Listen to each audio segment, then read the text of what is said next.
Tamam. Menfaət vergisi. Eee, bütün müəssisələrin əsas da MMC, ASC, GSC fərqi yoxdur. İri müəssisələrdən gedir söhbət.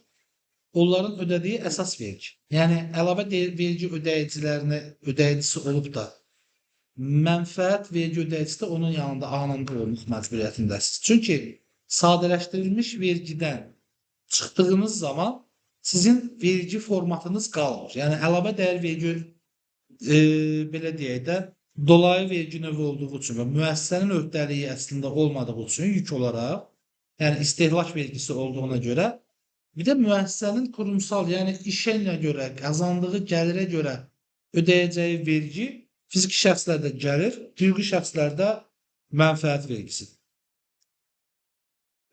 Hesablanmalı ödənilməli faiz dərəcələri barədə biz sadəcə bir cümlə bilməliyik. 20% mənfəət vergisinin dərəcəsidir hal-hazırda. Dəyişirsə, yəni bununla bağlı ümumi məlumat verilir. Tez-tez dəyişilən bir əməliyyat deyil, tez-tez dəyişilən bir maddə deyil. Yəni 10 illiklərdir ki, hələ ki 20%-dəyik. Amma əvvəllər 22% idi. Dəyişdirdilər və 20%-ə düşdük. Bütün gəlirlər Respublika hüdudlarından kənarda da daimi nümayəndəliklər vasitəsilə əldə edilən gəlirlər, yəni Azərbaycan rezidentlərinin, dividend gəlirləri, faiz gəlirləri ilə bağlı nə qədər gəlirimiz varsa, bizim həm ölkəmizdə, həm kənardan əldə etdiyimiz gəlirlər şirkət olaraq, onlardan xərclər çıxılmaqla, yəni xərclər nəzərə alınmaqla çıxılandan sonra əldə olunan vəsaitin 20% dərəcə ilə mənfəət vergisi tutulur. Baxın, ödəmə formasında rüb başa çatdıqdan sonraki ayın 15-dən gec olmayaraq deyil ödəməsi. Yəni, birinci rüb bitdi. Birinci rüb üzrə hesablamalı olduğumuz rəqəm ya əvvəlki dövrdə fəaliyyətimiz varsa, əvvəlki dövr üzrə ki, ödədiyimiz mənfəət vergisinin, baxın, ödədiyimiz deyirəm, yəni hesabladığımız, keçən ilin mənfəət vergisi nə qədər idisə, həmin verginin 25% nisbətində aprel ayında ödəmə eləməliyik. Buna 151-in birinci maddəsi qeyd edin, oxuyarsınız. Gəlir vergisində də var idi. 151-in birinci maddəsi ilə özləri avtomatik hesablayırlar və yaxud da ki, 151-in ikinci maddəsi ilə biz özümüz arayış olaraq verməliyik ki, bu qədər gəlirimiz, bu qədər gəlirdən çıxılan xərcimiz var və vergimiz arasındakı fərq bu qədər edir. Deyə bəyannamə kimi yox, arayış kimi təqdim edib, ona görə olan vergimizin məbləğini rüb bitəndən növbəti rübün ilk ayının 15-nə qədər ödəməni etməmiz lazımdır. Hesabatı maliyyə ili bitəndən sonra mart ayının 31-nə qədərdir. Yəni verginin verilməsi həmin əməliyyatlarla bağlı mənfəət vergi hesabatının verilməsi tarixi. Hüquqi şəxs və ya qeyri-rezidentin daimi nümayəndəliyi ləğv edildiyi halda ləğv edildiyi tarixindən, yəni öz balansını vergi orqanına verir, ləğv etmə balansını və həmin tarixdən 30 gün müddətində mənfəət və zərər hesabatını verməlidir. Bu nə deməkdir? Yəni, maliyyə ili bitənə qədər əgər sən ləğvə gedirsənsə, bu müəssisə artıq olmayacaqsa, digər vergilərdəki kimi balansımı verdimsə ki, mən ləğv etməyə gedirəm, ləğv etmə balansımı vergiyə verdim, növbəti ayın 30 gün müddətində mənfəət zərər hesabatımı da vergiyə təqdim etməliyəm, həmin dövrə qədərki hissədir. Bir də uşaqlar, bu ləğv etmədən başqa nüansa da aiddir mənfəət və zərərdə. Ola bilər ki, siz fəaliyyətinizi dondurursunuz. Dondurduğunuz zaman da 30 gün müddətində həmin hesabat təqdim etməlisiniz. Vergi ilində fəaliyyəti müvəqqəti dayandırılan vergi ödəyiciləri həmin, martın 31 eləyiblər, fəaliyyəti dayandırılan vergi ödəyicilərə həmin vergi ilində fəaliyyətini təkrar bərpa etdikdə hesabat ilindən sonraki ilin mart ayının 31-dən, təzədən doğru informasiya etmiş. Əgər fəaliyyətimi dayandırmışam, hesabatı təqdim etmişəm, təzədən bərpa etmişəmsə, yəni həmin il içərisində yenə mənim əsas vergi hesabatım növbəti ilin 31-nə qədər düşür. Mənfəət gəlir vergi ödəyicisi olmayan vergi ödəyicisinin ƏDV qeydiyyatı keçmiş tarixə 3 il müddətindən çox olmamaqla aparıldıqda Vergi ödəyicisi ƏDV-nin qeydiyyat bildirişini verildiyi tarixdən etibarən 90 gün müddətində bəyannaməni vergi orqanına təqdim etməlidir. Yəni ƏDV qeydiyyatından keçibdir, bir müddət olubdur artıq deyək ki prosesi, amma mənfəət vergi hesabatını təqdim etməyibdir. Yəni köhnə tarixə qeydiyyatdan keçib də belə deyək. Biz bu gün düşmüşük əslində ƏDV-yə, düşməliyik, könüllü müraciət eləmişik. Köhnə tarixə müraciət etdikdən sonra, ƏDV qeydiyyatına alındıkdan sonra deyək ki, biz 2025-ci ildə könüllü olaraq müraciət etmişik, amma 2024-cü ilin hansısa ayından başlatmışıq ƏDV-mizi. Bunu 3 il deyir, yəni geriyə qeydiyyatı. O zaman biz qeydiyyatdan 90 gün müddətində bəyannaməni təqdim etməliyik. Həmin dövr üçün, köhnə dövr üçün bəyannaməni də təqdim etməliyik. Nə deyir bu? Vəkil qurumunun tərkibində fəaliyyət göstərən, vəkillər tərəfindən göstərilən, yaxud göstərilməsi nəzərdə tutulan vəkillik fəaliyyəti ilə bağlı vəkil qurumuna daxil olan ödənişlərin vəkillərə ödənilən yaxud ödənilməsi nəzərdə tutulan hissəsi qurumun vergi tutulan gəlirinə aid edilmir. Yəni vəkillərlə bağlı əməliyyat gəlir vergisinə aid idi, amma mənfəət vergisində onu gəlir kateqoriyasına aid etmirlər. Misal üçün, vəkillik büronuz var, orada işləyən vəkilləriniz də var. Siz daxil olan vəsaitdən vəkillərə bir pul ayıracaqsınız. Onu deyir ki, sizin müəssisənin gəliri kimi nəzərdə tutulmur da deyir, bəli, ümumi gəlirinə aid etmir, onu xərc kateqoriyası kimi nəzərə alır da, belə deyək. Ümumi rəqəm 100.000 daxil olubsa, sən ondan 20.000 digər vəkillərə ödəniş etmirsənsə, 80.000-i gəlir olaraq tanıyır, amma 20.000-i vəkillərə ödədiyin pulu gəlir olaraq tanımır. Mediasiya nədir bilmirəm. Təşkilatı ilə bağlanmış mülki hüquqi müqavilə əsasında fəaliyyət göstərən mediatorlar tərəfindən. Uşaqlar, mediasiya nədir bilmirəm. Tam əmin deyiləm. Əmək haqlarının, olan haqların və mükafatların həmin mediatorlara ödənilməli olan eynən vəkillər qurumundakı hissədir. Yəni, təşkilat tərkibində olan əməliyyatı icra edən şəxslərə ödəməli olunan hissəni xərc kateqoriyası qəbul edir, gəlir kateqoriyası kimi qəbul etmir. Cari vergi ödəmələri barədə tamam. Burada bir xırda nüans var. Bunda diqqətli olun, zəhmət olmasa. Biz 151-in birinci maddəsi və 151-in ikinci maddəsi haqqında qeyd eləmişdik ki, könüllü olaraq məlumat vermək, bir də onlar tərəfindən hesablama var. Deyək ki, 2025-ci ildə sizin yadınızdan çıxıb verməmişsiniz arayışı və sizin üçün 151-in birinci maddəsi ilə özü hər dəfə hesablayır. Köhnə dövrün 1/4 olaraq, yəni 25% olaraq. Siz onu dəyişdirmək üçün dövr bitəndən sonra növbəti ilin aprel ayının 15-nə qədər növbəti dövrün aprel ayının 15-nə qədər sizə artıq arayış təqdim etməlisiniz.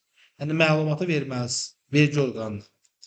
Birinci metodda, yəni dediyim kimi həmin şey izah edir. 1/4 olaraq hər ödəmənin məbləği əvvəlki vergi ilində hesablanmış vergi məbləğinin 1/4 hissəsi. İkinci metodda bu rubdəki vergiyə cəlb olunan gəlir, xərclər nəzərə alınmadan həcmi, onun keçən il vergiyə cəlb olunan gəlirində xərclər nəzərə alınmadan verginin xüsusi çəkisini göstərən əmsala vurulmaqla hesablanır. Qayda dəyişib artıq. Uşaqlar, baxın burada bir dənə dəyişiklik var. Deyir ki, ikinci metod deyirik, 151-in ikinci maddəsi özümüz hesablamalı olduğumuz hissə.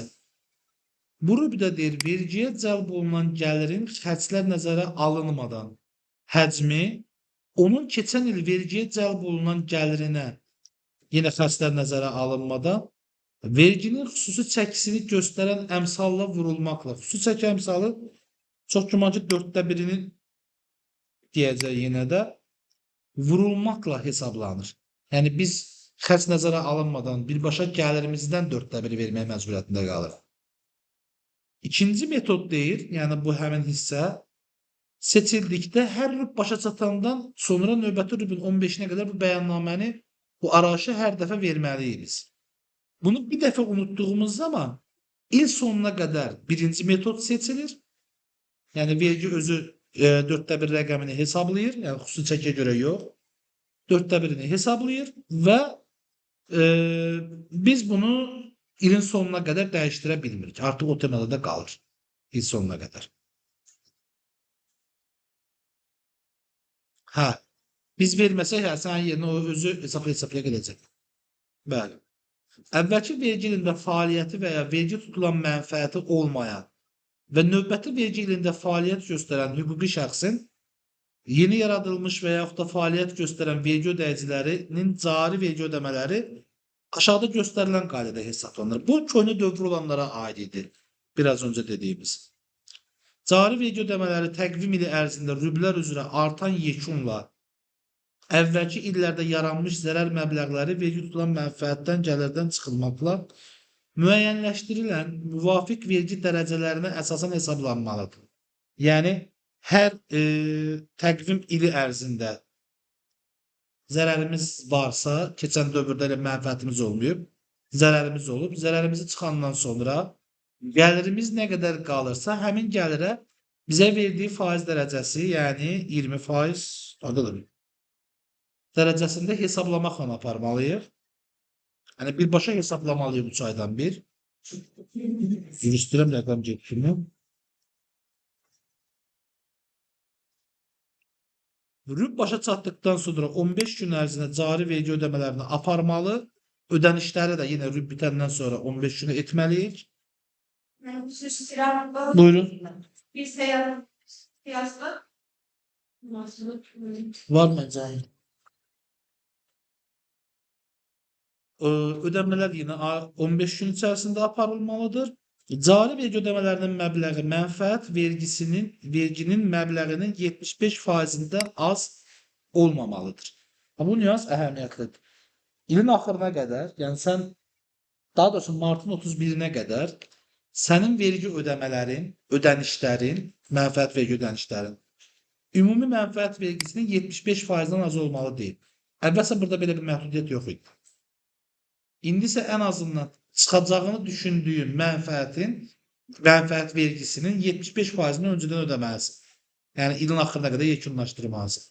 Yəni, 25% olaraq götürdükdə birinci rüb 25, ikinci rüb 25, üçüncü rüb 25%, dördüncü rübünkü artıq hesabat baxımında. Cari vergi ödəmələri vergi məcəlləsində nəzərdə tutulan güzəşt və azad olmalar nəzərə alınmaqla hesablanır və hesabat ili başa çatandan sonra yenidən haqq hesab edilir. Gəlir vergisindən eyni bənd. Yəni, torpaq vergisində də olduğu kimi, əmlak vergisində də olduğu kimi. Bizdən ödənişi alıb 75%. Biz hesabatı verəndə, çünki bizdən 75%-i gəlirə nisbətdə aldıq, verəndə xərclərimiz də nəzərə alınmaqla real əməliyyat hesablayırıq və biz ona göstəririksə ki, bizim mənfəət vergimiz daha az etməlidir, o zaman o 75%-də tutduğu artıq rəqəm nədirsə bizim ödədiyimiz, onu bizə geri qaytarılmalıdır. Bu əməliyyata da yenidən haqq hesab edilir deyə bir açıqlama verildi. Gəlirdən xərclərin çıxılması barədə.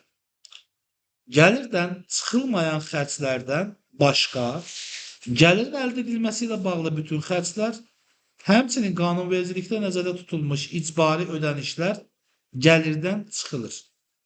Gəlirdən çıxılan xərclər qanunla müəyyən edilmiş qaydada rəsmiləşdirilməlidir. Yəni, müqavilə, elektron qaymə, gömrük bəyannaməsi, ödənişləri nağdsız qaydada bu şəkildə aparıldığı zaman rəsmiləşmə onu deyir. Qanunla müəyyən edilmiş qaydada rəsmiləşdirilməyən xərclərin gəlirdən çıxılmasına yol verilmir. Yəni, həmin hissədən gəlirdən azalma verə bilmirsən, gəliri birbaşa mənfəət vergi dərəcəsinə cəlb edirsən. Vergiyə cəlb edilən mənfəət, yəni gəlir, müəyyən edilərkən sənədlərlə rəsmiləşdirilən faktiki mənfəət 2025-ci ilin yanvarın 1-nə dək rentabellik səviyyəsi 50%-dən çox olmayaraq müəyyən edilir. Bu müddətdən sonra vergi tutulan mənfəət, yəni gəlir, sənədlərlə rəsmiləşdirilən faktiki gəlirlər və xərclər əsasında müəyyən edilir. Tamam, zaten heç bundan eləmirdik biz. Alış və ya mədaxil vergi məcəlləsində nəzərdə tutulmuş qaydada rəsmiləşdirilməyən mallara görə vergi ödəyicisində malların alışını və ya mədaxilini təsdiq edən sənədlər olmadığına görə maliyyə sanksiyası tətbiq edilmişdirsə, həmin malların alış qiyməti malların alış qiyməti müəyyən etmək mümkün olmadığı halda isə topdan satış bazar qiyməti gəlirdən çıxılan xərclərə aid edilir. Zəhmət olmasa bunu vacib bir nüansdır. Analizini edək. Diqqətli olun. Bir alışı və ya mədaxili vergi məcəlləsində nəzərdə tutulmuş qaydada rəsmiləşdirilməyən. Yəni bizdən nə tələb edirdi? Mal aldığım zaman müqavilə bağlamalıydım, elektron qayma almalıydım, aktın protokolum olmalıydı. Xaricdən alıramsa yük gömrük bəyannaməm olmalıydı. Əgər bunlar yoxdursa və mən ödənişi nəqdsiz qaydada həyata keçirməmişəmsə, bunlar xərci tanınmır. Yuxarıdakı bənddə bizə bunu deyir. Amma indi deyir ki, bunların olmamasına görə sənə maliyyə sanksiyası cəlb ediblərsə, vergi səni cərimələyibsə, o zaman həmin malların alış qiyməti ilə sən onu xərcə tanıya bilərsən. Amma xərc həmin alış qiyməti də müəyyən etmək olmursa deyir, sənəd yox, ortada bir şey yox, malın alış qiyməti nə qədərdir bilinmirsə, o zaman topdan satış qiyməti ilə, bazar qiyməti ilə mallar qiymətləndirilir və sənin satışının xərci kimi qəbul edilir. Misal çəkək, nümunə deyək buna. Biz 50.000 civarında, 50.000 manat dəyərində mal almışıq. Malların hansının hansı qiymət olduğunu bilmirik. Bu mallara ananda sənədləşmə etməmişik, nəqd almışıq, qeyri-rəsmi almışıq, əldən almışıq. Nə bilim, nə səbəb deyilsə deyildi, amma rəsmiləşdirməmişik. Və bu malları satışını etmişik. Satışındakı rəsmi etmişik. Amma bizdə rəsmi mal yoxdur axı. Vergi bunu müəyyənləşdirib və bizi gəlib əmtəhsiz mal dövriyyəsi etdiyimiz üçün 10% cərimə edilir. Bu cəriməmiz olmayan malları satdığımıza görə, yəni başqa nə nüansları varsa 58-ci maddənin tələblərinə əsasən onları da tətbiq edib və sanksiyasını da vurub bizə. Bu nə deməkdir? Artıq biz bunun cəriməsini, etdiyimiz xətanın cəriməsini ödədik. O zaman cəriməni ödədimsə mən, bu xərcləri də, bu daha doğrusu malın dəyərini də xərcə tanıya bilərəm. Amma hansı şərtlə? Əgər mən malımın alış qiymətini bir şəkildə sübut edə bilirəmsə, o alış qiymətini xərcə qeyd edə bilərəm satışımın altına. Yəni gəlirimdən azalda bilərəm, icazə verir. Amma mən onu edə bilmədiyim təqdirdə, yəni sübut edə bilmədiyim təqdirdə ki, qiymətini neçəyə almışam mən bunu. O zaman deyir ki, eyni tipli məhsulun bazardakı topdan satış qiyməti, bazar qiyməti nədirsə, həmin dəyərinə xərcdə tanımağını, yəni gəliri azaltmağına icazə verirəm. Ümid edirəm bu bəndi izah edə bildim. Bu vacib nüansdır.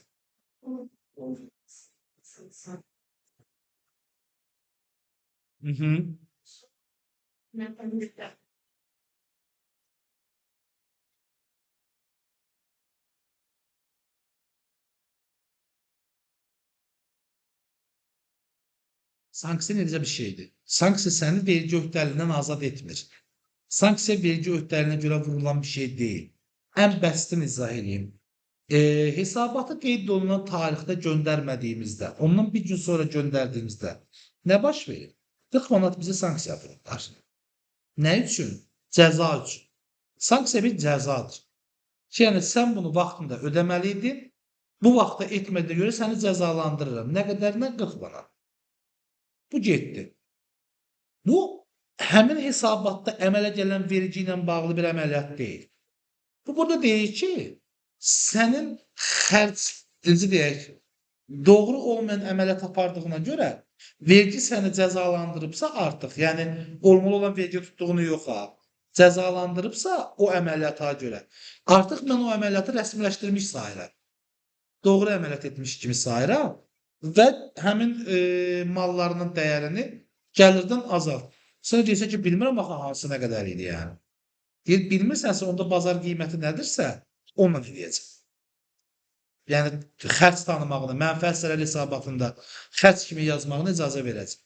SMM-də kimi yazmağına icazə verəcək. Bazar qiyməti necə öyrənilir? Eyni çeşid məhsulun bazardakı satış qiyməti kimi sistemlə baxılır. Verginin sistemindən ki, 10 dənə şirkət biri 100 manata satıb, biri 110 manata satıb, biri 95 manata satıb, götürür ortalamasını, çıxardır bazar qiymətini və deyir, bu qiymətinə xərcin kimi tanıya bilərsən. Yəni bu qiymətdən dəyərləndirə bilərsən. Mənfəəti ödəmiş sayılmır. Sadəcə satış əməliyyatının xərci kimi satdığı məhsulu qəbul edir. Yəni ümumi satışı 50.000 mala görə 100.000 idisə, biri var 100.000-i 20%-ə cəlb eləyə, düzdür? Eləyə 20.000. Bir də var ki, 100.000-ə görə, həmin o əməliyyata görə 10%, 15%, 20% sanksiya alıbdır. Yəni 50.000-ə görə. Bu eləyir nə qədər? 5.000, 5.000 manat. Ona görə o 50.000-i gəlirdən çıxır, yerdə qalır 50.000 gəlir olaraq və həmin yerdə qalan 50.000-i 20%-ə cəlb edir, 10.000 manat. Yəni artıq 20.000 manat deyil, 10.000 manat vergi ödəyir, 5.000 də sanksiya ödəyibdir, 15.000 manat. Hesapları satılır. Xəta edən sahiblərə sərf edir, amma sahibkarın mühasibləri də bu maddəni bu cür analiz eləmir, bilmir. Elə deyir sanksiyadır, mallar da xərcə yazmır. Götürüb 20.000-də vergi ödətdirir. Siz də kifayətlə birləşirsiniz, gedirsiniz, həmin adamı tapırsınız bir şəkildə, yəni müştəriyə. Təklif edirsiniz ki, mən bunu niyə bilirəm, siz gəlin buna dəqiqləşmə verək, sizin mühasibləriniz zəif olub da, biz daha yaxşıyıq, peşəkarıq. Gəlin biz bunu düzəldək, 5.000 manat sizin verginizi geri qaytaraq ödədiyiniz rəqəmi. Siz də bizdən xidmətlə müqavilə bağlayın, belə bir sıxıntılarınız olanda biz sizə kömək edirik, ailə də bizə 500 manat ödəyəsiniz.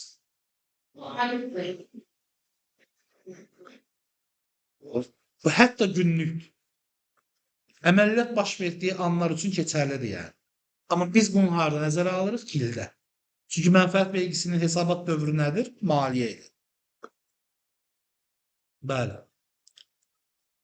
Vergi ödəyicisi tərəfindən vergiyə cəlb edilən əməliyyatlarla yanaşı, vergidən azad olunan yaxud mənfəət vergisinə cəlb edilməyən əməliyyatlar da aparıldıqda və yaxud da ki, qeyri-sahibkarlıq fəaliyyəti ilə bağlı əməliyyatlar aparıldıqda, həmin əməliyyatlar üzrə gəlirlərin və xərclərin uçotu ayrılıqda aparılmalıdır. ƏDV-də bir bölüm var idi, əvəzləşmə ilə bağlı 175-ci maddədə uçotu ayrılıqda aparılana tam məbləğdə icazə verildi. Burada isə birbaşa qəti şəkildə deyir ki, o tipli əməliyyat aparacaqsansa, onların uçotunu ayrıca aparmalısan. Gəliri də xərci də mən görməliyəm.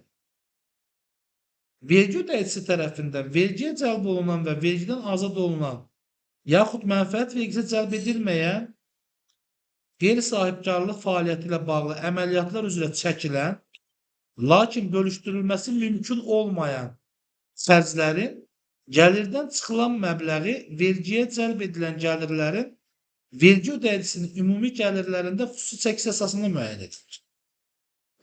Eynən gəlir vergisi tipindəki əməliyyatdır. Məsəl üçün, biz müəssisə üçün icarə xərci çəkmişik. Bunun il üzrə götürdüyümüz bazası 12.000 manatdır, aya 1000 manat. Bu dövrün müəyyən bir dövründə, 3 aylıq bir periyodunda biz qeyri-sahibkarlıq fəaliyyəti də göstərmişik. Həmin yerdə, həmin icarədə. İndi mən xərci bölüşdürmək istəyirəm. Xərci bölüşdürəndə mənim qeyri-sahibkarlıq fəaliyyətindən əldə etdiyim gəlir mənfəət vergisinə cəlb edilmədi deyək ki. O cəlb edilmədiyinə görə mən bu xərci hamısını kommersiya fəaliyyətimə görə, yəni sahibkarlıq fəaliyyətimə görə çəkməmişəm axı. 3 ay ərzində 1000 manatın bir qismi də şey üçün olubdur. Qeyri-sahibkarlıq fəaliyyəti üçün. Vergi deyir ki, onun hamısını gəlirdən çıxa bilməzsə, onu xüsusi çəki ilə hesabla. Xüsusi çəkinin qaydasını deyir ki, qeyri-sahibkarlıq fəaliyyəti ilə bağlı əməliyyatlar üzrə çəkilən, lakin bölüşdürülməsi mümkün olmayan xərcləri, dediyimiz xərcləri, gəlirdən çıxılan məbləğini vergiyə cəlb edilən gəlirin, yəni sahibkarlıq fəaliyyətindən olan gəlirin, vergi ödəyicisinin ümumi gəlirində xüsusi çəkisi əsasına müəyyən elə. Yəni, vergiyə cəlb olunan gəlirim 80.000-dir. Ümumi gəlirim, yəni cəlb olunan ikisi bir yerdə 100.000-dirsə, 80.000-i 100.000-ə bölüb faiz dərəcəsini müəyyənləşdirirəm, edir 80%. O çəkdiyim xərc var, icarə xərci 12.000. Onu da vururam 80%-ə, alınan nəticəni çıxıram gəlirdən. Yəni, sahibkarlıq fəaliyyəti ilə əldə olunan çəkiyə nisbətən tapıb edirəm. Eyni mövzudur, xüsusi çəki əməliyyatıdır. Bina tikinti fəaliyyəti ilə məşğul olan şəxslər tərəfindən tikilən binalardan dövlətə yaşayış və qeyri-yaşayış sahələri ayrıldıqda, dövlətə ayrılan yaşayış və qeyri-yaşayış sahələrinə çəkilmiş məsrəflərin gəlirdən çıxılan xərclərə aid edilir. Gəlir vergisinə eyni kateqoriya. Yəni, əgər mənim verəcəyim mənzilim varsa, mənzilin bütün xərclərini ümumi gəlirimdən çıxa bilirəm. Digər mənzillərin satışından əldə edəcəyim gəlir var, həmin gəlirdən çıxa bilirəm. Azərbaycan Respublikası ərazisində ezamiyyətlər üzrə ezamiyyə xərcləri müvafiq təsdiq edici sənədlər əsasında gündəlik xərclər istisna olmaqla Azərbaycan Respublikası Nazirlər Kabinetinin müəyyənləşdirdiyi normalar daxilində gəlirdən çıxılan xərclərə aid edilir. Bu da gəlir vergisinin eyni kateqoriyadır. Təbii itki normalarını tapdınız uşaqlar. Tapdınız, baxdınız. Ben bu tane var. Davam edək. Nazirlər Kabineti tərəfindən müəyyən edilmiş təbii itki normaları daxilində zay olmalardan əmələ gələn itkilər, yəni məhsulunuzun zay olmasından əmələ gələn itkilər, təbii itki normaları daxilində xarab olma və bu kimi əksik gəlmələr vergi tutma məqsədləri üçün gəlirdən çıxılır. Yəni uşaqlar, bu az bir rəqəm deyil ha, yəni. Müəssisənin dövriyyəsi geniş olduğu zaman siz bunları, yəni qida məhsulu ilə bağlı olduğu zaman siz bunları nəzərə alanda ortaya əməlli başlı bir summa çıxır. Yəni deyək ki, 20-30 min civarında baxır daha hansı dövriyyədən gedir məhsulun bir rəqəm əmələ gəlir, xərc rəqəmi. Bu isə onun 20%-ni siz müəssisəyə qaytardınız deməkdir. Yəni 20 minin 20%-i ən azından 4000 manat edir. Müəssisə 4000 manat vergidən qabaq düşmüş olur.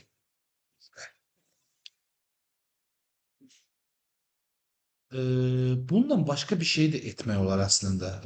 İndi ağlıma gəldi. Müəssisənin balansında demək olar ki, inventarizasiya eləmişsiniz, il sonuna əksik gəlməniz var. Xərc deyil də o əksik gəlməni də bundan balanslamaq olar. Ki, yəni nəyə gedibdir? Bu rəqəm əslində məndə yoxdursa, bu itkiyə gedibdir. İtkinin norma daxilində olanı xərcə, yerdə qalanını isə kənarlaşma kimi yazacaqsınız. Bundan siz nəyə əldə edəcəksiniz, bilirsiniz? Mal ambarqalığınızda görünmədiyi üçün 60% və yaxud da ki, indi yeni dəyişikliklə 50% maliyyə sanksiyasından canınız qurtaracaq. Yəni, müəssisəni yoxlamağa gəlinən zaman biri var, ambarda mal olmuyor, amma sənəd üzərində var. Sən bu malı satmışsan və bəyan etməmişsən deyə sənə sanksiya versin 50%-ni və həmin malı da yenə satış kimi göstərib kamera olaraq onun vergisini həm ƏDV, həm mənfəətini tələb etsin. Sən bu əməliyyatı etməklə, yəni zay olmanı balansda tənzimləyə bilərsən, yəni ambarı. Əgər real əksik gəlmə varsa. Nə var? Gəlirdən çıxılmalı olan amortizasiya və təmir xərcləri. Amortizasiya ayırmaları görək hansı kateqoriyalara əsasən verir? Normalara həmin kateqoriyaya aid əsas vəsaitlərin verginin sonuna qalıq dəyərinə tətbiq edilməklə deyirsə, bu artıq azalan qalıq metodudur. Yəni, amortizasiyanı il sonu qalıq dəyərinə tətbiq etməklə hesablamalısınız deyir. Bu zaman mikro sahibkarlıq subyektlərində amortizasiya normaları, faiz dərəcələrimiz var idi 2 əmsala, kiçik sahibkarlıq subyektlərində isə 1.5 əmsala tətbiq edilməklə mənfəətdə gəlirdən azalmasına icazə verilir, çıxılmasına icazə verilir. Bu da sizin nə deyək ona, freelance kimi işlədiyiniz zaman təklif edəcəyiniz qaydalardan biridir. Yəni, müştərini cəlb eləmək üçün verəcəyiniz informasiyalardan biridir.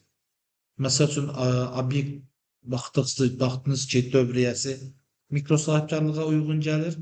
Adama deyirsiniz ki, bu avadanlıqları gəlin rəsmiləşdirəyin, sizə qeyri-rəsmidir. Onlara amortizasiya verəyin, həmin xərcləri də 2 əmsalla vurub müəssisənin gəlirindən çıxağın ki, mənfəət vergisindən azad olmuş olasınız. Yəni, bacardığımız qədər daha az ödəyək. Sizə də gəlir hissəsi daha çox qalmış olsun deyə adamın diqqətini cəlb edə bilərsiniz. Və əlbəttə ki, dövriyyə kiçik sahibkarlığa uyğun gəlirsə, yəni 200 mindən 1 milyon, 3 milyon inşallah dəqiq yadımda deyil, o ərəfədə olan hissəyə qədər 1.5 əmsalla tətbiq edə bilərik. Amortizasiyalarımız, baxın uşaqlar, torpağa görün nə yazıbdı? 7%. Faizə dək daha doğrusu. Kifayət xanım idi də deyir 7%-ə kimi eləyə bilərəm. İnsanlar bunu artırmağa çalışır və deyir ağız götürə bilərik. Torpaqların yaxşılaşdırılması üzrə kapitallaşdırılmış xərclər, binalar, tikililər və qurğular. Yəni bu tikili qurğulardan gedir də, estakadalar kimi. Dənizin sırasına park qoyurlar ha, yəni. Elə qurğulardan da gedir söhbət. Bunlar 7%. Binaların tikilini qurğunu anladıq. Torpağın yaxşılaşdırılması üzrə kapitallaşdırılmış xərclərsə, çəkdiyin xərci, xərc əməliyyat xərci kimi nəzərə almayıb. Torpağı ya münbitləşdirmək, ya istifadəyə hazır vəziyyətə gətirmək üçün çəkdiyin xərcləri onun dəyərinə əlavə edib, həmin dəyər hissəsini 7% amortizasiya edə bilərsiniz. Daha doğrusu 7%-ə qədər. Misal üçün, Sibris layihəsini hamınız bilirsinizmi? Onun bir qismi yararlı torpaq üzərində inşa edilir. Əksər hissəsi isə bataqlıq və yararsız torpaq sahəsi üzərində. Yəni orada inşaat aparmaq olmaz. İnşaata yararlı deyil. Onlar onun üçün nə edirlər? Əlavə məsləhətlər çəkirlər. Qazırlar, çıxardırlar, quruntun altına enirlər. Qranta çatandan sonra karbonit döşürlər, onun üzərinə bünövrə tökürlər. O formada gətirirlər sadəcə inşaata hazır vəziyyətə. Belə deyək, 1 hektar yer üçün $300.000 məsrəf edirlər. Düzdür? Amma o torpağı alanda bunlar dəyər olaraq almışdılar 1 hektarını 20.000 manata və ya da $20.000 deyək. Misal üçün deyirəm. Bu zaman nə edirlər? Onlar $20.000 heç bir zaman amortizasiya verə bilməyəcəklər. Amma $300.000 illik 7% maksimum qədər hissəsində də belə illik 7% miqdarında hər il amortizasiya verə bilərlər. O xərci amortizasiya etməlidirlər. O xərc torpağa çəkildiyi üçün və yararlı olduğu üçün və uzun müddət istifadə olunacağı üçün o 300.000-i birdən-birə xərcə tanımağa heç bir dövlət, qurum, IFRS, başqa ölkələr nə qaydasını hesablayırsa hesablayın, icazə vermir. Deyirsən, bir dəfəlik xərci tanıyırsan, amma həmin əməliyyatdan çox uzun müddətə faydalanırsan, ona görə daha az faiz dərəcəsinin daha uzun müddətə həmin şeyə amortizasiya verə bilərsən. Və alış dəyərinə deyil ha, çəkdiyin xərc hissəsinə, yəni kapitallaşdırdığın torpağın bərpa xərcinə. Maşınlar və avadanlıqlar üzrə 20%. Bu maşınlar dediyimiz, sürdüyümüz maşınlar deyil. Yəni iş və proseslərin həyata, mən uzun müddət elə qəbul eləmişəm, onun üçün deyirəm uşaqlar, yəni bəzən elə vaxtı, mən uzun müddət o maşın deyəndə şeyi başa düşürdüm, yəni nəqliyyat vasitələri kimi anlayırdım və qarışdırırdım.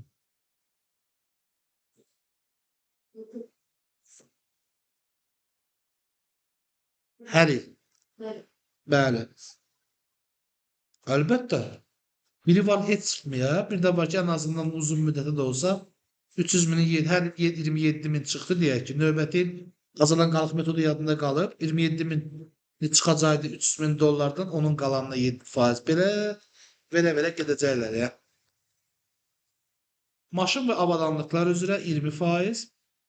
Yüksək texnologiyaların məhsulu olan hesablama texnikası üzrə bu kompüter avadanlıqları nəzərdə tutur. 25%. Faizə dək daha doğrusu. Nəqliyyat vasitələri üzrə 25% dək. İş heyvanları üzrə 20% dək. İş heyvanı misal çəkə bilərsiniz mənə?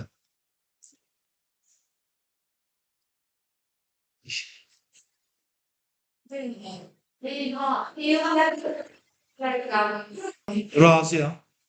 Məsəl üçün K9'lar var. K9'lar var, bəli, istifadə olunur. Hərbidə olanlar var. Misal üçün belə deyək də, Fövqəladə Hallar Nazirliyinin balansında, yəni dəyəri nəqliyyat vasitəsindən yuxarı olan tiklər var yəni. O sizə gülməli gələ bilər. Mənim ən diqqətimi çəkən şey Türkiyəyə zəlzələ zamanı 20 dənə Trump'ın ithədiyyə edəməsi idi, yəni verməsi idi. Hə, onun məsələsi gözləmirdim. Texnika verə bilər dövlətə, başqa şey verə bilər. Amma o tipli heyvanları vermək nadirən görünən bir şeydir yəni. Çünki onlar yəni çox insanı təlimləndirmək daha rahatdır. Onları təlimləndirmək uzun və çətin prosesdir və ömürləri də 20 ildir yəni. İstifadə müddətləri var da belə deyək. Yəni hər kəs vermir. Bəli? Hə, hə. Hə. Bizdə Fövqəladə Hallar Nazirliyi də var. Sərhəd xidmətində, Sərhəd Gömrük Xidmətinin balansında var. Hə. Biz apardığımız gətirdik, onlara vermədim. Ya, hara versəm düşünək. Gəlir əldə etmədə iştirak edirsə, bəli. Bəli, gəlir əldə etməsə olar. Kənd təsərrüfatında istifadə olunursa, daşıma baxın, görürsüz adını necə qeyd edib? İş heyvanları deyil. Razıyam. Düşünürsünüzsə ki, onlar balansda deyil, elə bir şey yoxdur. Balansda keçmiş. Onlara 20%'dir. Bir də bura damazlıq heyvanlar da əlavə edin zəhmət olmasa. Bəli, damazlıq heyvanlar da iş heyvanları qismində gedəcək. Niyə? Gəlir əldə etmə məqsədi ilə istifadə olunduğu üçün. Ümumiyyətlə, mənfəət və gəlir hesabatlarında ən vacib olan şey xərc anlayışı ilə bağlı. Gəlirin əldə edilməsi ilə bağlı bir xərc prosesi varsa ortada ki, bir şəkil o olmasa gəlir əldə edə bilməyəcəm də. Həmin əməliyyat mütləq bir şəkildə uzun müddət istifadə olunursa, amortizasiyaya tabe tutulur. Nə var burada? Geoloji kəşfiyyat işlərinə və təbii ehtiyatların hasilatına, hazırlıq işlərinə çəkilən xərclər üzrə 25%. Sizlə nəyə gəlirdə baxdıq ona biz? Geoloji kəşfiyyat işləri ilə bağlı xərclər. Əməliyyat qazma başlayır. Qazma baş verənə qədər, yəni əgər tapmasam və həmin il istifadə etməsəm, bu əməliyyatlar xərc olaraq toplanır və amortizasiyaya tabe tutulur. Birdən belə xərcə çıxmağa icazə verilmir, amma hissəli verir. Qeyri-maddi aktivlər üzrə istifadə müddəti məlum olmayan 10%, istifadə müddəti məlum olanlarsa illərə mütənasib var burada. Hələ ki, qeyri-maddi aktivin istifadə müddəti məlum olmayanlar üçün verir. Bir də ən sevdiyim digər əsas vəsaitlər. Ən qəşəng əzbərlənəsi, yadda saxlanısı dərəcədir. Üstdə qeyd olunanların heç birisinə aid edə bilmədiyin zaman inventarı, o zaman ona deyirsən ki, sən digər əsas vəsaitsən və onu 20% dərəcəsində amortizasiya edib illik gəlirdən çıxılan xərclərə daxil edirsən. Amortizasiya məhfumatı aydınlığımız varsa, təmir xərclərinə gedək. Hər il üçün gəlirdən çıxılmalı olan təmir xərclərinin məbləği əsas vəsaitlərin hər bir kateqoriyasının əvvəlki ilin sonuna qalıq dəyərinin, torpaqların yaxşılaşdırılması üzrə kapitallaşdırılmış xərclər, binalar, tikililər və qurğular ilin sonuna qalıq dəyərinin 2% mislində xərcə tanına bilər.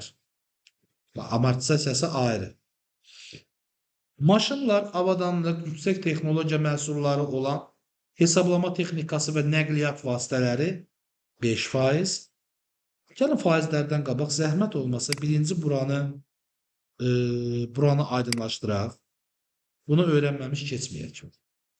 Cümləni zəhmət olmasa özünüz bir oxuyun. İntonasiya ilə yavaş-yavaş oxuyun və təkrardan izahına gedək. Hər il üçün gəlirdən çıxılmalı olan təmir xərcləri. Yəni, təmir xərcim var. İstər mən bunu torpağa eləyə bilərəm, nəqliyyat vasitəmə eləyərəm, binama eləyərəm, zavodumun avadanlığına edərəm, fərq etməz yəni. Təmir çəkmişəm mən. Təmir xərcləri məbləği əsas vəsaitin, yəni təmiri nəyə çəkmişiksə, həmin əsas vəsaitlərin hər bir kateqoriyasının punktlarının əvvəlki ilin sonuna, deyək ki, biz 2025-dəyik, 2024-cü ilin dekabrın 31-nə qalıq dəyəri və yaxud da yanvarın 1-nə qalıq dəyərinə Hara getdi oxudum cümlə? Sonra qalıq dəyərinin torpaqların yaxşılaşdırılması üzrə çəkdiyim və kapitallaşdırılmış xərclər, binalar, tikililər və qurğuların ilin sonuna qalıq dəyərinin 2% qədərini silə bilərəm. Misal üçün, torpaqların bayaq dediyimiz kimi Sibirizə $300.000 demişdik. Gəlin həmin misalın üzərindən gedək. Bu il ərzində $300.000 ora mən xərc qoydum. Təmir xərcidir bu. Həmin təmir xərcini biz dedik ki, 7%-ə qədər amortizasiya edəcəyik. Bu amortizasiya xərcimiz. Bir də mənim bu $300.000 təmir xərcimin mən nə qədərini bu il üzrə təmir xərci edə biləcəm? Torpağı alanda onun qalıq dəyəri nə idi? Axı biz təzə ildəyik. Həmin qalıq dəyərinin 2% nə qədərdirsə, $300.000 o qədər hissəsini həmin il üçün birbaşa xərcə tətbiq edə biləcəm. Və yaxud da 2026-cı ili hesablasaq daha qəşəng olacaq. 2026-cı ildə biz Sibirizin $300.000 təmirini həm amortizasiya verdik, həm 2% də qalıq dəyərindən çıxmışdıq təmir xərcini. Bu il isə 50.000 də təmir xərci çəkibdir. Yəni həmin nə dedi buna o? Kateqoriya üzrə yenə təmir xərci çəkibdir. Biz artıq bu 50.000-in 2%-ni, yəni bu əvvəlki qalıq dəyəri üzrə nə olacaqsa, o qalıq dəyərinin 2% hissəsini 50.000-dən çıxıb, onu birbaşa xərcə tanıya bilərik. Yəni məqsəd burada nədir? Mənim təmir xərci ümumiyyətlə uşaqlar. Buyur, yadımdan çıxmasın ki bu. Təmir xərcinin 2%, həmin də onun birbaşa tanıya bilərəm. Amortizasiya gözləməyə ehtiyacım yox. Hətta o qeydə qalan hissəsində amortizasiyadır. Məsələ nədir? Təmir xərci yeni alınmış bir şey üçün çəkilə bilmir axı. Yəni istifadə olunmalıdır ki, bu köhnəlsin və onun təmirə ehtiyacı olsun. Yəni mənim bir yığılmış amortizasiyam olmalıdır ki, onun müqabilində təmir xərci təyin edə bilim. Və istifadə olunan bir şeyə mən təmir xərci çəkmişəmsə, onu iki cür mən silə bilirəm. Bir, dəyərinə əlavə edib amortizasiya ilə. İki, bu ilin əvvəlinə olan qalıq dəyərinin torpaq və bina tikilidirsə, hesablayıram 2% nə qədər eləyir? Tapıram həmin rəqəmi. Və çəkdiyim təmir xərcindən o 2%lik hissəsini birbaşa xərcə təyin edirəm.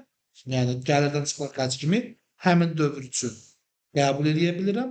Amma qalan hissəsini çıxa bilmirəm. Onu da amortizasiya ilə çıxıram. İllər üzrə mütənasib.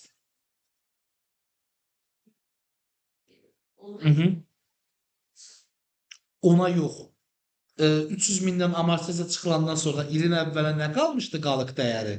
Həmin şeyin 2% qədərini çıxıram mən 50.000-dən. Və 50.000 olduğu 2026-cı ilin gəlirindən çıxıram.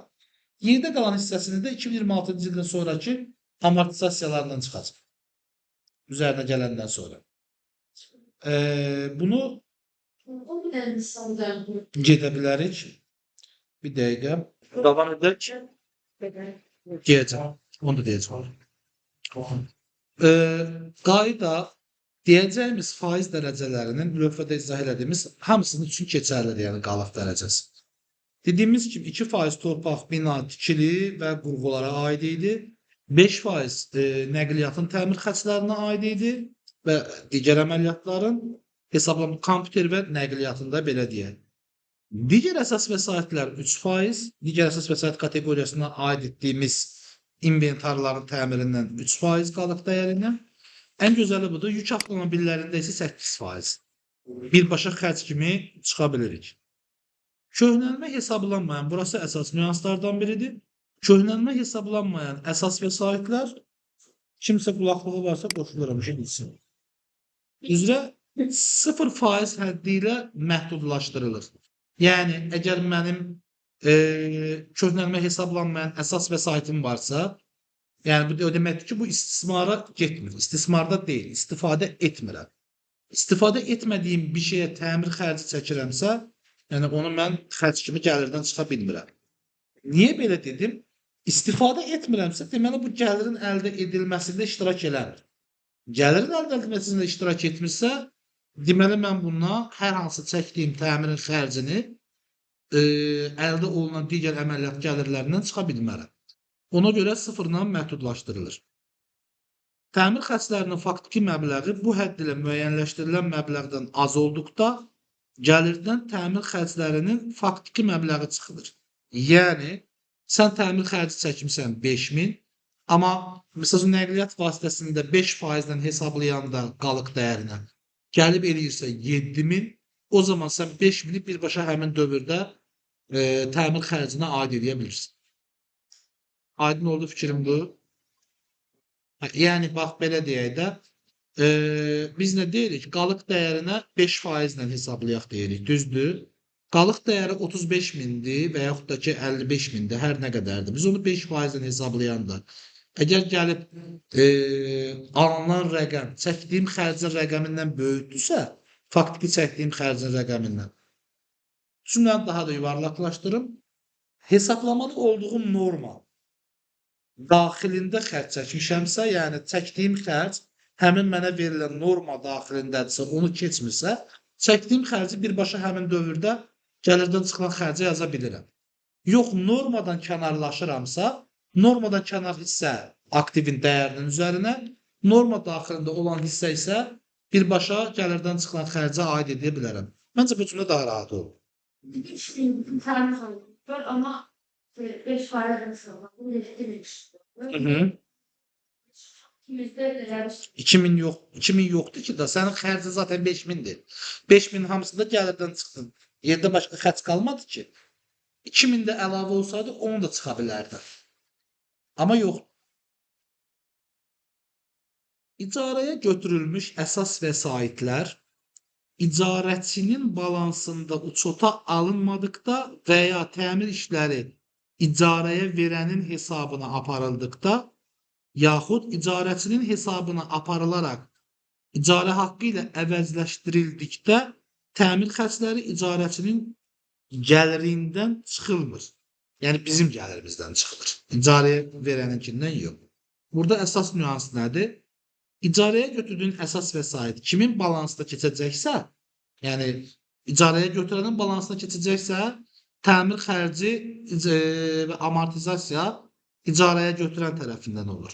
Yox, kim ki icarəyə verib, öz balansında da saxlayıb, balansından çıxartmayıb, sadəcə istifadə hüququnu verib, çəkilən təmir xərci, qarşı tərəfin deyək ki, təmir xərcini çəkib ticari istifadəni, o təmir xərcini gəlirdən çıxa bilmir.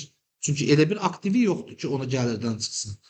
Bir şərtlə çıxa bilir, o da bu cümlə var idi burada. İcarə haqqı ilə əvəzləşdirdikdə, yəni müqaviləsinə bir bənd qoysa, desə ki, təmir xərcimi icarə ilə əvəzləşdirəcəm, yəni sən aktivində, sənin balansındadır və qarşı tərəfdə icarəyə verən də razılaşsa, o zaman təkdiyim bütün təmir xərclərini əvəzləşdirdiyim üçün icarə haqqı ilə gəlirdən çıxa bilirəm. Amma o zaman icarə xərc kimi çıxacam da, yəni azaldıb çıxacam. İcarə xərcim azalacaq, onun əvəzinə təmir xərci düşəcək. Şurada bu qeyd etdiyim şeylər var. Ha? Bu sizin müştəri əldə etməyinizdə və özünüzü təqdim etməyinizdə, satmağınızda vacib nüanslardır. Yəni boşluq hissələr. İcarəçinin balansında uçota alınmayan əsas bu da ondan bağlıydı. İcarəçinin balansında uçota alınmayan əsas vəsaitlərin təmirinə çəkilən və icarə haqqı ilə əvəzləşdirilməyən yaxud icarəyə verən tərəfindən əvəzi ödənilməyən xərclər bağlanmış müqavilə müddəti ərzində, lakin 5 ildən az olmayaraq, illər üzrə mütənasib məbləğlərlə amortizasiya olunmaqla gəlirdən çıxılır. İcarəyə götürülmüş əsas vəsaitlərin təmirinə çəkilən xərclər hər il üzrə ayrıca olaraq kapitallaşdırılır və amortizasiya olunur. Uşaqlar, bu maraqlı maddədir. Mən bunu ilk dəfədir oxuyuram açığı. Biraz daha diqqətlə baxmam lazımdır. Düşündüyüm kimidirsə, çox gözəl bir qaydaya çeviriblər. İcarəçi kimdir? İcarəyə götürəndir. İcarəçinin balansında uçota alınmayan əsas vəsaitin təmirinə çəkilən və icarə haqqı ilə əvəzləşdirilməyən yaxud icarəyə verən tərəfindən əvəzi ödənilməyən xərclər bağlanmış müqavilə müddəti ərzində amortizasiya olunmamaqla gəlirdən çıxılır. Çox gözəl. Deyək ki, götürdüyümüz əsas vəsait bina da olsa, avadanlıq da olsa, icarəyə götürən tərəf bizik, təmir xərci çəkmişik. Qarşı tərəf, yəni əmlakın əsas sahibi, mülkiyyətçisi o təmir xərcini bizə ödəmir əvəzini və əvəzləşdirməmiz də yoxdur, əvəzləşdirə də bilmirik. O zaman çəkdiyimiz təmir xərci kapitallaşdırma kimi qəbul olunur və amortizasiya olunmaqla gəlirdən çıxılır. Bir dənə şərt var, istisnası, lakin 5 ildən az olmayaraq, yəni müqavilə 5 ildən az olmaması lazımdır. Bu təzə bir şeydir və əla bir şeydir. İcarə müqaviləsi. Bəli, sizin eviniz icarəyə götürmüsən, 5 illik götürmüsən, təmir xərci çəkmisən, otaqları təmir eləmisən, ara kəsmə düzəltmisən, nə bilim, başqa şeylər. Amma sənə bunu icarəyə verən, onun təmir pulunu sənə ödəmir. Sənin ödədiyin təmiri, etdiyin təmirin haqqını, icarə haqqından da çıxmadığı müddətdə deyək ki, müəssisə olaraq sən həmin təmir xərcini o illər üzrə, neçə illik müqavilədəsənsə, həmin illər üzrə mütənasib bölüşdürməklə amortizasiya olunmaqla gəlirdən çıxa bilərsən. Həmin təmir xərci hissəsidir. Müəssisə olaraq deyək ki, sən həmin evdə qalmaqla gəlir əldə edirsən, misal üçün. Mən səndə biraz şəxsiyə döndü da, yəni istehlaka döndü ona görə. İndi özünü müəssisə kimi düşün, yəni o formatda. İcarəyə götürülmüş əsas vəsaitin təmirinə çəkilən xərclər hər il üzrə ayrıca olaraq kapitallaşdırılır və amortizasiya olunur. Sən növbəti ildə xərc çəksən, yenə də həmin xərcin üzərinə əvvəlki qalağa kapitallaşdıracaqsan və yenə də amortizasiyaya tabe tutacaqsan müqavilə müddəti ərzində.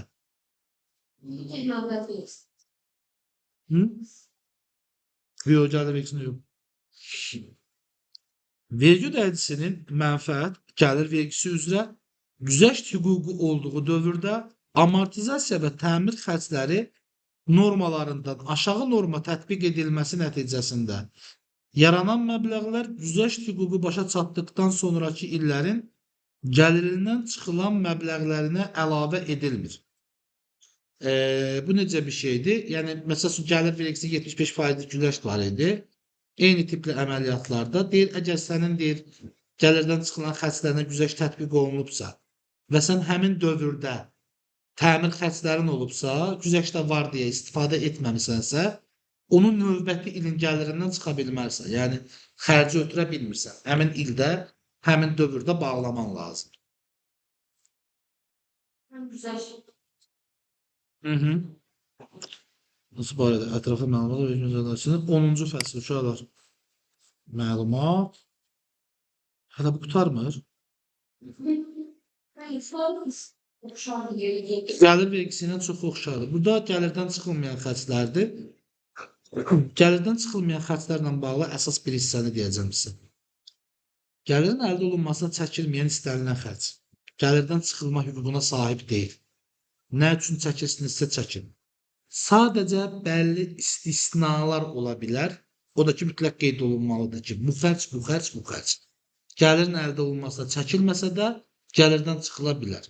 Bunun içərisində işçilərin və ailə üzvlərinin səhhəti ilə bağlı çəkilmiş xərclər də ola bilər, təhsillə bağlı çəkilmiş xərclər ola bilər, sosial qaynaqlı çəkilmiş xərclər ola bilər deyək ki, onlara güzəşt falan vermiş olsunlar və yaxud da müəyyən dərəcə vermiş olsunlar. Əsas vəsaitin alınmasına və qurulmasına çəkilən xərclər kapital xarakterli digər xərclər. Yəni, həm bunlar, həm də kapital xarakterli digər xərclər. Nəyinsə dəyərinə, Günay xanım, maya dəyərinə daxil olan nə xərc varsa, məhsulun maya dəyərinə, malın maya dəyərinə, əmlakın maya dəyərinə daxil ola biləcək nə xərc varsa, əsas vəsaitdə həmçinin zavod, bina, məsəl üçün zavodunuzun həyətini asfaltlamışsınız. Bu zavodun dəyərini artıran bir şeydir. Yəni, o xərc kateqoriyasına daxil deyil, o kapital xərcləri kateqoriyasına daxildir və gəlirdən çıxılan xərclərə aid deyil. Deyək ki, oturduğunuz ofisi təmir etmisiniz, binaları yeniləmisiniz, oturacaqlar əlavə etmisiniz, isitmə, kombi, radiator sistemləri çəkmisiniz, soyutma üçün havalandırma etmisiniz. Bu binanın dəyərini artıran bir şeydir. Yəni kapitallaşır. Kapital xərcləridir. Bu xərc kateqoriyasına aid ola bilməz. Yəni gəlirdən çıxılmamalıdır. Digərlər dediyi zaman o tipli şeyləri nəzərdə tutur. Amortizasiya olunmayan, yəni köhnəlmə, amortizasiya hesablanmayan əsas vəsaitin təmirinə çəkilmiş xərclər gəlirdən çıxılmır və onların balans dəyərini artırır. Yəni bir əsas vəsaitin amortizasiya vermisən, ya gəlib sıfır qalığa düşübdür. Sən sıfır qalığa çatandan sonra onu təmir xərci çəkmisən, təzədən istifadəyə yararlı vəziyyətə gətirmisən. O zaman o təmir xərcini sən xərc kateqoriyası olaraq əldə edə bilmirsən. Çünki qalıq dəyəri sıfırdır. Nəyə vursan sıfır eləyəcək. Sənin bir norman qalmadı artıq. Və onu xərc kimi tanıya bilmirsən. Amma qalıq dəyəri sıfır olan avadanlığın dəyəri kimi yaza bilərsən. Çox istəyirlər. Yazarsan, amma amortizasiya verə bilmərsən. Və burada istisnamız var idi, səhv etmirəmsə, torpaqların yaxşılaşdırılmasına çəkilən xərclər istisna olmaqla. Niyə torpaqların yaxşılaşdırılması çəkilən xərcləri deyil? Çünki torpaq axı özü amortizasiyaya getmədiyinə görə öz dəyəri heç vaxt sıfıra bərabər ola bilməz. Sıfıra bərabər ola bilməyəcəyinə görə, yəni sən nə xərc çəkirsənsə, yəni bu tipli deyək də, istifadə etmirsənsə də belə onun təmiri ilə çəkdiyin xərclər onun kapitallaşmasına və norma daxilində olan hissəsi isə gəlirdən çıxılan xərclərə aid edə bilirlər. Olar, mümkündür. Kapitallaşdıraraq amortizasiya olunur torpaq xərcləri. İkinci nüanslara gedək. Qeyri-kommersiya fəaliyyəti ilə bağlı olan xərclər gəlirdən çıxıla bilməz. Nümayəndəlik xərclərinin, yəni bizim başqa yerdə filial və nümayəndəmiz var. İşçilərlə bağlı mənzil və yemək xərclərinin, eləcə də əmək şəraiti zərərli, ağır olan və yeraltı işlərdə çalışan işçilərə verilən müalicəvi profilaktik yeməklərin süd və ona bərabər tutulan məhsullar və vasitələrlə bağlı xərclər istisna olmaqla, bu xərcləri istisna elədi hamısını, əyləncə və yemək xərcləri, habelə işçilərin mənzili və digər sosial xarakterli xərcləri gəlirdən çıxıla bilməz. Digər sosial xarakterli xərcləri, bunun içərisində obüslər də gedəcək. Bunları istisna etdi. Mənim başqa bir nümayəndəliyim varsa, onunla bağlı, onun işçilərlə bağlı xərc çəkirəmsə, onu gəlirdən çıxa bilirəm. Amma bunlar çıxılmaq şərti ilə əyləncə və yemək, bunları yemək xərcinə görə deyil. Əyləncə və yemək xərcləri və işçilərin mənzilini və sosial xarakteri xərcləri ilə bağlı olan xərclər gəlirdən çıxılmır. Misal üçün, tanışımız üçün Asvenindən mənzil aldığı zaman yardım olunmuşdu, ödəniş olunmuşdu ona, kömək məqsədi ilə, borc məqsədindən əlavə. Misal üçün, onlar onu xərcdən çıxa bilməyiblər deyə görünür artıq. Niyə? İşçisinin mənzil almağına dəstək olublar. Öz işçilərinin xeyrinə əmlakın zərərdən sığortalanması, habelə xarici sığorta təşkilatları ilə bağlanmış həyat sığortası, müqavilələr üzrə sığorta haqları gəlirdən çıxıla bilməz. Ezamiyə xərclərinin normadan artıq olan hissəsi, baxaq burada başqa nəsə varmı? Artıq olan hissəsi gəlirdən çıxıla bilməz. Azərbaycan Respublikası ərazisində ezamiyə zamanı mehmanxana xərcləri barədə müvafiq təsdiq edici sənədlər təqdim edilmədiyi hallarda ezamiyə xərcinin bir günlük normasının mehmanxana xərcləri üçün müəyyən edilmiş hissəsinin 50% gəlirdən çıxılır. Olunmayan. Baxın, amma burada bir durum var. Ezamiyə normasının, deyək ki, ezamiyə norması nə qədər edir? 90 və 100 manat və yaxud da 200 manat və yaxud da 50 manat, fərq etməz. Ezamiyə normasının içərisində bölünmələr var, deyək ki, otel tutur 70% qonaqlama. Ezamiyə norma 100 manatdırsa, 70 manat onun otelə görə olan normasıdırsa, sən otellə bağlı sənəd təqdim etməmisənsə, 70 manatın 50% gəlirdən çıxılan xərcə aid edilir, yerdə qalan 50% edilmir. Eyni kateqoriyada. Ödənilmiş mənfəət vergisi və ya gəlirdən hesablanan hər hansı digər verginin hesablanmış faizlərin, maliyyə sanksiyalarının və inzibati cərimələrin və digər cərimələrin də gəlirdən çıxılmasına yol verilmir. Baxın, nələrin verilmədi?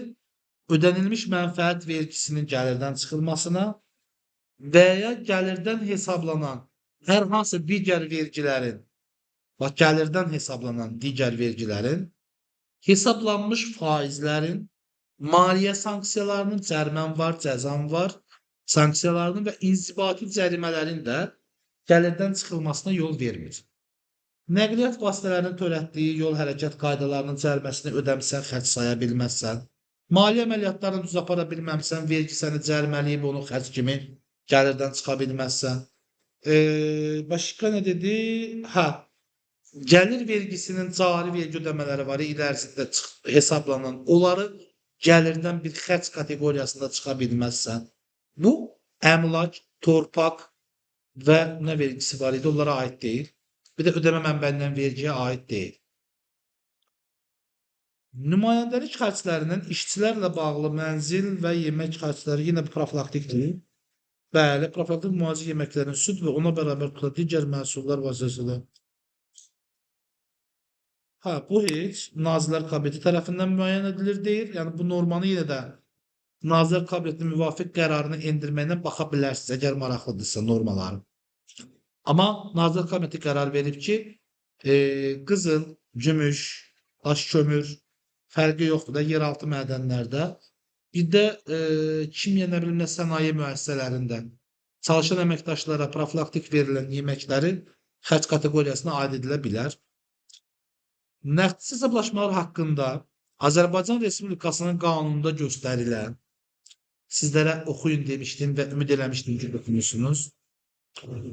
Kənd təsərrüfatı məhsullarının istehsalçılarından kənd təsərrüfatı məhsullarının qəbulu, əlvan və qara metal qırıntılarının qəbulu, utilizasiya və digər məqsədlər üçün kağız, şüşə, plastik məmulatların qəbulu, xam dərinin tədarükü, alışı, habelə daşınmaz əmlak, avtomobil nəqliyyatı vasitələri, daşınar əsas vəsaitlər istisna olmaqla, digər malların vergi ödəyicisi kimi vergi orqanında uçotda olmayan, yəni vətəndaşlardan, fiziki şəxslərdən alış aktı əsasında alınması və ya malların vergi ödəyicilərindən vergi məcəlləsinin tələblərinə cavab verən nəzarət kassa aparatının çeki əsasında alınması üzrə gəlirdən çıxılan xərclərin yuxarı həddi vergi ödəyicilərinin hər il üçün gəlirinin və ya xərcinin ən yüksəyinin hər bir hal üzrə 2% həddində məhdudlaşdırılır və bu həddən yuxarı məbləğ gəlirdən çıxılmır. Yəni, sizlərin də izah edə bildiyiniz kimi, burada əsas iki nüans mövcuddur. Bir, nəqdsiz hesablaşmalar haqqında qanuna müraciət edir və orada bizə göstərir ki, hansı tipli məhsulları biz bu cür ala bilərik. Yəni, başqa məhsullar üçün də bunu keçərli etmir, bu 2%-i sənədləşməsidir. Deyir ki, yalnız bu tipli əməliyyatlar üçün keçərlidir alış aktı ilə sənəd yazmaq və nəzarət kassa aparatı ilə. Bu birinci öyrənməli olduğumuz hal, analizimiz. Yəni, biz deyək ki, nə alırıq? Hər hansı bir ticarət malı alırıqsa, telefon alırıqsa, bu deyilən şey ona şamil olunmur, yəni. Ancaq nəqdsiz hesablaşmalar haqqında qanunda göstərilən bu maddələrə aiddir. Əgər bu əməliyyatlar varsa və mən alış aktı ilə və yaxud da vergi ödəyicisi olan tədarükçüdən nəzarət kassa aparatı ilə çek vasitəsilə sənədləşdirilmiş xərclərim varsa, o zaman həmin xərclərin nə qədər hissəsini gəlirimdən çıxa bilərəm, onu müəyyənləşdirmək üçün ya gəlirimin, ya da xərcimin 2%-ni hesablamalıyam. Bu olmalıdır mənim çıxa biləcəyim norma. Və mənim xərcimin nə qədər hissəsi varsa, onun 2% hissəsini bu rəqəmin içinə düşən, normaya düşən hissə qədərini xərcdən silə bilərəm, gəlirdən çıxa bilərəm. Yerdə qalan 98% istifadə edirik. Xərcimin yerdə qalan hissəsini deyil. Çünki xərc kateqoriyasında tanına bilməsi üçün nağdsız qaydada ödənilməlidir. Nağdsız qaydada ödənilməlidir. Müqaviləsi, aktı, protokolu, elektron qayması mövcud olur. Ümumilikdə bütün Hə. Bəli.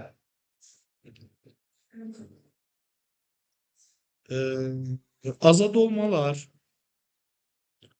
Azad olmalarda nəyi bildirir? Qeyri-kommersiya təşkilatlarının aldıqları əvəzsiz köçürmələr, bax, qeyri-kommersiya təşkilatlarının, yəni qeyri-hökumət təşkilatlarının, bəli, sosial fəaliyyətlə məşğul olmayan təşkilatların aldıqları əvəzsiz köçürmələr, yəni qrantlar falan kimi üzvlük haqları və iyanələri mənfəət vergisindən azaddır. Dövlət hakimiyyəti orqanlarının, büdcə təşkilatlarının, yerli özünü idarə etmə orqanlarının və dövlətin adından yaradılan publik hüquqi şəxslərin gəlirləri, dividend gəlirləri, sahibkarlıq fəaliyyətindən gəliri, o cümlədən publik hüquqi şəxslərin 2020-ci il yanvarın 1-dən 7 il müddətində nizamnamələrində nəzərdə tutulan və onlara həvalə edilən vəzifələrin yerinə yetirilməsi üçün dövlət büdcəsindən ayrılmış vəsait hesabına icra hakimiyyəti orqanının dövlət hakimiyyətində olan və ya paylarının, səhmlərinin nəzarət zərfi dövlətə məxsus olan hüquqi şəxslərin və publik hüquqi şəxslərin tabeliyində yaradılan publik hüquqi şəxslərə münasibətdə həmin publik hüquqi şəxslərin tabe olduğu orqan, qurum, digər publik hüquqi şəxslərdə münasibətdə isə Azərbaycan Respublikasının Maliyyə Nazirliyi ilə bağlanmış, yadımda deyil əvvəl onsuz da müqavilə əsasında işlərinin və xidmətlərinin göstərilməsindən başqa digər ödənişli işlər görməsindən və xidmətlər göstərilməsindən əldə olunan gəlirləri və faiz gəlirləri istisna olmaqla nə? Mən başa düşdüm aslında. Çox gözəl uşaqlar. Bunlar hamısı filtrodan ibarət imiş. Yəni, heç bir əhəmiyyət kəsb eləmir. Nə deməkdir? Burası maraqlı uşaqlar. Buranı ayrıca izahını deyim. Dövlət hakimiyyəti orqanı okey. Büdcə təşkilatları yenə okey. Gəlirləri azaddır. Yerli özünü idarə etmə orqanları, yəni bələdiyyələr də azaddır. Və dövlət adından yaradılan publik hüquqi şəxslər, dayanırıq burada, gəlirləri. Ortadakı hissə isə istisna olacağı yeri deyir. Amma mövzu necədir? İstisna yoxdur söhbətdə. Yəni, o saydığı şeylərin heç birisi olanın başqa dedikləri şey hamısı zaten publik hüquqi şəxsin gördüyü işlərdir. Yəni, o deməkdir ki, publik hüquqi şəxsin 99% gördüyü bütün işləri və publik hüquqi şəxslərin mənfəət vergisindən azaddır. Yalnız nə azad deyil? Yuxarıda saydığım bütün işlər var idi, yəni. O işlərdən başqa digər ödənişli işlər görməsindən və xidmətlər göstərilməsindən əldə etdikləri gəlirlər. Amma bu nəyə nəzərdə tutur? Publik hüquqi şəxsin nizamnaməsi var da. Nizamnamədə görəcəyi işlər qeyd olunur. Yazıb da kommersiya fəaliyyəti ilə məşğul olacaq. Olacaq deyibsə, kommersiya fəaliyyəti nə varsa hamısı aiddir. Yəni, orada nə olmaya bilər ki, başqa ödənişlindən qızıl çıxardıb satılacaq ki, publik hüquqi şəxs görməli olduğu işlə bağlı gəlir əldə edirsə, həmin gəlir zaten mənfəət vergisindən azaddır. Yəni, qısalaşdırsaq, nə dedi bizə? Dövlət hakimiyyət orqanları, nazirliklər, bütün əməkdaş fəaliyyətləri, büdcə təşkilatları, həkim, müəllim, nə biləm, xəstəxana, təhsil şöbələri, hərbi quruluşlar, agentliklər, nə bilim, publik hüquqi şəxs gedir də hamısı, qida falan və digər kimi düşünürsünüzsə, onların tabeliyində olan şirkətlər və qurumlar, bələdiyyələrin özü və bələdiyyələrin tərkibində olan şirkət və qurumlar, hər birinin və publik hüquqi şəxslərin əldə etdikləri gəliri mənfəət vergisindən azaddır. Oh bə, bu cümlə o deməkdir. Mən də qalam. Nəfəsimi kəsdi bir anlıq. Zoom getdik. Azərbaycan Respublikasının Mərkəzi Bankının və onun qurumlarının ipoteka kreditləşməsi və sahibkarların aldıqları kreditlərə təminat verilməsi sayəsində fəaliyyət göstərən Azərbaycan Respublikasının İpoteka və Kredit Zəmanət Fondunun, Azərbaycan Respublikası Dövlət Neft Fondunun, Əmanətlərin Sığortalanması Fondunun gəlirləri, İcbari Sığorta Bürosunun, habelə Kənd Təsərrüfatı Nazirliyi yanında Aqrar Kredit və İnkişaf Agentliyinin və İqtisadiyyat Nazirliyi tabeliyində Azərbaycan Biznesin İnkişafı Fondunun nizamnaməsinə uyğun olaraq ayrılmış güzəştli kreditlər üzrə müvəkkil kredit təşkilatları tərəfindən həmin orqanlara, qurumlara ödənilən faiz gəlirləri mənfəət vergisindən azaddır. Yəni ki, dövlətin ipoteka fondu, nə fondu var idi? Zəmanət fondu, sonra neft fondunun, əmanətlərin sığortalanması fondu və gəlirlərinin, bircə İcbari Sığorta Bürosunun, Kənd Təsərrüfatı Nazirliyinin də Aqrar Kredit bölümünün banklara verdikləri kredit limitləri var. Siz bizim adımızdan failəyin deyə. Onlardan əldə olunan fondların özünə geri ödənilən faiz gəlirləri mənfəət vergisindən azaddır. İndi tərcüməçi kimi işlədiyimi hiss edirəm özümün. Azərbaycan dilindən Azərbaycanda tərcümə edirəm yəni. Alınmış sığorta ödənişləri həmin sığorta hadisəsi ilə əlaqədar zərərə aid edilən məbləğdən başqa. İraq sizdən xanımlar, deyək ki, nəqliyyat vasitəsinizdən yol, qəza hadisəsi törətmişsiniz və yaxud da ki, sizə qarşı törədiblər və sığortadan bir məbləğ əldə eləmişsiniz. Şirkət olaraq da və yaxud deyək. Həmin əldə elədiyiniz məbləğ zərərdən yuxarı hissəsi sizə təmin edilibsə, yuxarı hissə nədir bu? Yuxarı hissədən başqa qalan məbləğ azaddır mənfəət vergisindən müəssisə olaraq. Müəssisədə burada kasko sığortalar da var. Tək nəqliyyatla bağlı deyil.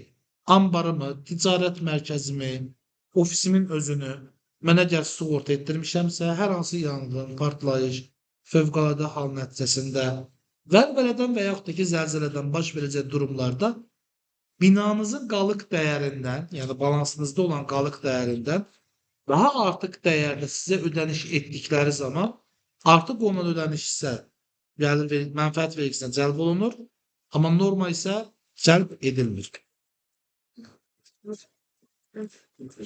Azərbaycan Respublikası qanunvericiliyinə uyğun olaraq dövlət büdcəsinə olan vergi burslarının silinməsindən əldə olunan gəlirlər əsas budur.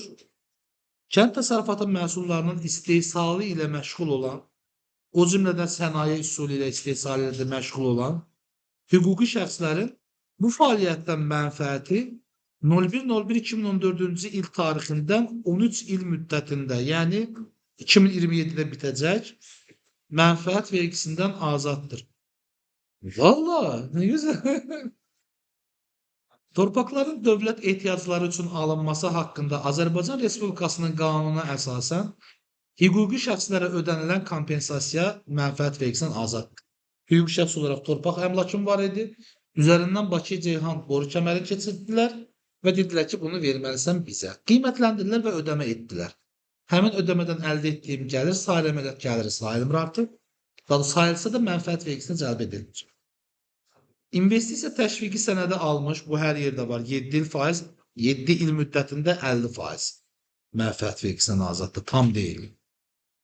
Dövlət adından yaradılan publik hüquqi şəxslər deyə də bilmədim, istisna olmaqla vergi ödəyicisinin hesabat ili mənfəətinin 15%-dən çox olmayan hissəsinin Nazirlər Kabineti tərəfindən müəyyən edilən meyarlara cavab verən elm, təhsil, səhiyyə, idman və mədəniyyət sahəsində fəaliyyət göstərən müəssisə, idarə və təşkilatlara, habelə siyasi Azərbaycan Respublikasının Prezidenti tərəfindən təsdiq edilən ictimai və sosial məqsədlər üçün yaradılmış fondlara köçürülən hissəsi üzrə isə abra qalsın, bu üzrə hissə qalsın. Bu qalsın, buranı bir də baxaq. Uşaqlar, maraqlı maddələr var ha, yəni mən tam oturubdu, bir də gedirəm üzərindən. Dövlət adından yaradılan publik hüquqi şəxslər istisnadır. Bunu saymadıq. Qalan digər müəssisələrə keçirik. Vergi ödəyiciləri hesabat ilinin mənfəəti, yəni gəlirdən xərcin çıxdı, mənfəət qaldı ortada.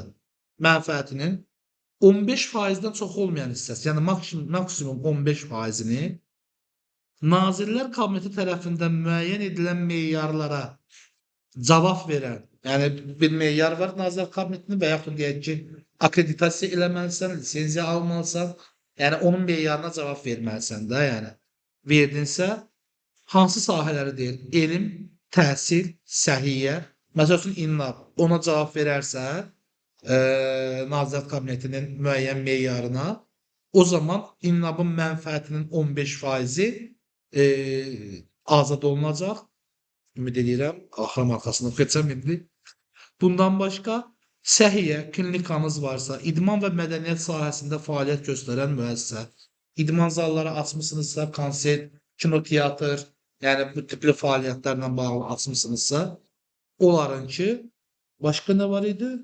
Fəaliyyət göstərən müəssisə, idarə və təşkilatlara, habelə, indi keçirik habelədən bu bir tərəfinə. Yəni, bu hissəyə qədər aydındırmı? Yəni, bütöv cümləni həzf eləmək çətindir.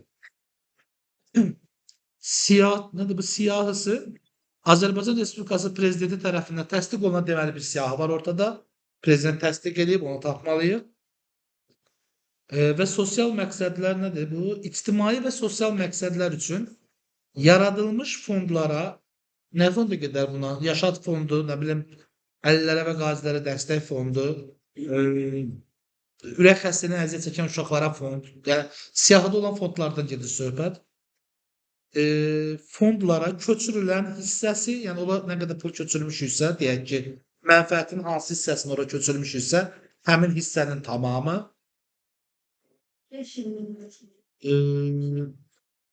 köçürülən hissənin tamamı. Bu da ayrı bir ifadə idi uşaqlar, bu da getdi. Yəni bunu bir də üzərindən keçim.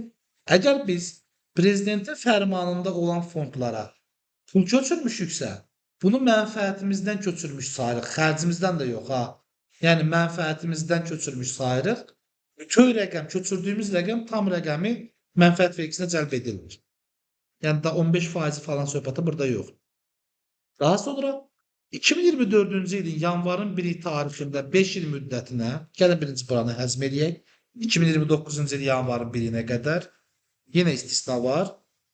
Bu müddalar yalnız nağdsız qaydada ödənilən xərclərə münasibətdə tətbiq edilir. Hə, yəni bu əməliyyatlar nağdsız baş verərsə, deyilənlər keçərlidir və 5 il müddətində keçərlidir. 5 il də onlara aid imiş. Arxası yox imiş.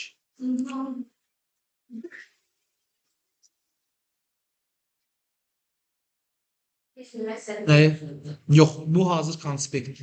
Dili biraz çətindir. Vaxt edib hələ bunun üzərində düzəliş verəcəm. Yolu da kes. Yo. O yola girə bilmədi yəni. Görə mi? Bayaqdan tərcümə edib bitirə bilmirəm. Nəyini oxuyursunuz? Sarı oxuyursunuz. Ən azından özün oxuyanda video zapsı qoyub onunla bərabər izah ilə gedə bilərsən. Yəni etmirsənsə et zəhmət olmasa. O formada daha rahat olur. Vergi ödəyicisinin azı 3 il ərzində mülkiyyətində olan iştirak payının və ya səhmin təqdim edilməsindən əldə olunan gəlirin 50%. Hansısa bir şirkətin payını və səhmini almışsınız, 3 il saxlamısınız və yaxud da 3 ilə qədər 3 il ərzində sizin mülkiyyətinizdə olubdur. Yəni 3 ildən çox demir. Onu satdığınız zaman mənfəət əldə edirsiniz, emissiya gəliri əldə edirsiniz.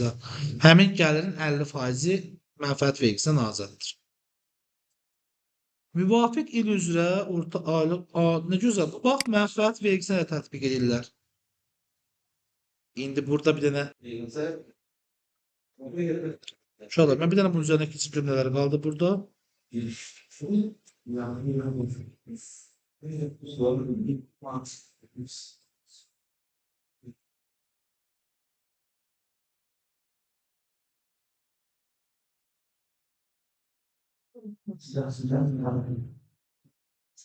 Məncə dayanıram uşaqlar.